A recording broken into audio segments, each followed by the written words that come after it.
And on the flatbed, That's not I'm thinking good. that was the source of the fluid that was out on the track. You'll see it on the back bumper. That doesn't really show.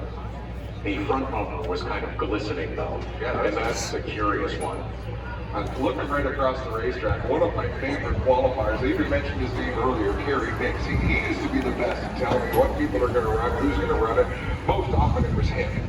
This is the lap I'm going to go out and turn and be on the front row or on the pole. Great to see him out of the races.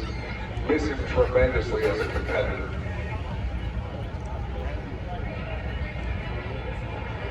Crew's getting their pit card now out of the way so they can start to address whatever the issue is with that 9 and Brandon Watson. And this is the kind of thing that the 9 team from White Motorsports does not want to have, is now they've got to deal with this and get this car back and ready to race for 4 o'clock this afternoon. It's also affected all of the other 24 teams as well, because it has impacted the amount of time that they have on track. It's greatly reduced. They're going to have about 15 minutes or so to go out here and really try to lay it down at the end, try to figure out, okay, do I run 1 or 2 more quick laps, then put some stickers on and really go for it? That may be the strategy going home. I think you play your hand, Todd. I think it's time to put the tires on, get out there. What you got is what you got. Now, Brandon Watson was the 12th quickest car on the racetrack. At the time we got our screenshot of timing and scoring, he could have moved up a bit, he could have moved down a little bit.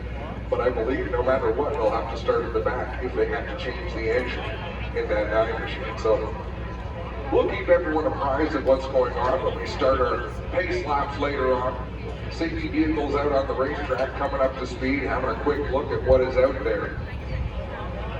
Now they want to make sure that the track is clean, as much of that speedy drive has been moved out of the way, sucked up and blown off as quickly as possible. Make sure that it's safe to send these cars back out, because once they do, drivers sitting in a race car for an extended period of time, short session left, I gotta go, I gotta go, I gotta go.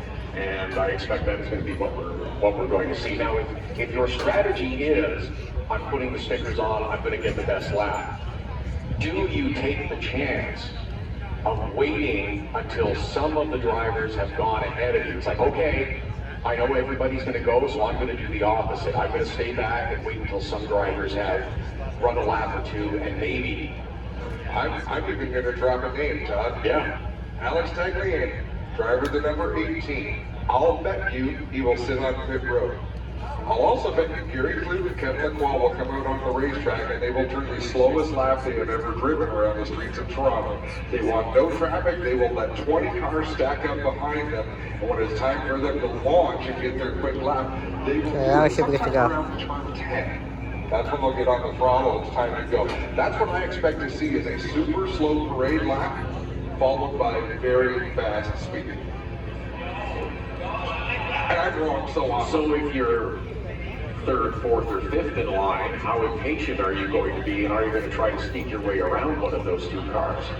If my eyes are correct, 3rd or 4th in line looks like it might be DJ Pennington. He's not as fast as Kevin Lacroix or Gary Clute, so he's saying, I'm right where I want to be. When they hit the gas, I'm going to do it. If they can drive that far before they brake, I can drive that far before I brake, and we'll use that as a router. Kevin Lacroix is the opposite. He wants no one out there around him because he is the fastest driver here. Just ask him. Like, that is the confidence that he shows up at the racetrack with. Get out of my way. You're not fast enough to be in front of me. Don't be in front of me or you're going to regret it. We're anticipating a return to action here out on track at Exhibition Place shortly. The final cleanup being done from that car, the 9 car of Brandon Watson that was taken away on a flatbed. The safety teams are now returning to their positions, it looks like, so we should be getting moving shortly. Thank you for joining us here on the Honda Fan Friday with free admission. Thank you for your donations to the Make-A-Wish Foundation. We appreciate it. Make sure you're following us on our social channels as well. Get all the Honda Indy Toronto news right to your